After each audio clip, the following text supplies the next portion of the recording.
was invited to Washington, D.C. to be an advocate for the Ensuring Lasting Smiles Act on behalf of Operation Smile Organization and the National Foundation for Ectodermal Dysplasias. The Ensuring Lasting Smiles Act, basically it closed loopholes for insurance companies to not deem the services that people like me need in order to function as cosmetic. So you might be wondering, what is a cleft lip and palate? And what do I have to do with this? So I was born with a bilateral cleft lip and palate, and what that basically means is there is an opening in my palate and an opening in my lip at birth. Over the course of my life, I went through approximately 20 surgeries, a decade of dental procedures, and also speech therapy. Having a cleft and living life with it, it affected my speech and my eating significantly until it was fully repaired. So here's what we did in Washington, D.C. to advocate for the Ensuring Lasting Smiles Act.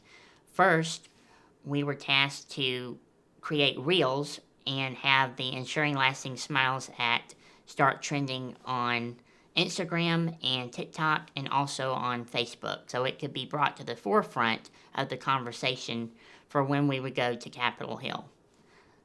The second thing that we did was we went through advocacy training. So what do you do when you go up to Capitol Hill and you're in the doors of your representatives and you're in the doors meeting your senators? How do you talk to them? How do you advocate for a bill like this? And so after the advocacy training, I was able to meet others from across the nation who were affected by cleft lip and palate, and also a myriad of congenital anomalies such as ectodermal dysplasias.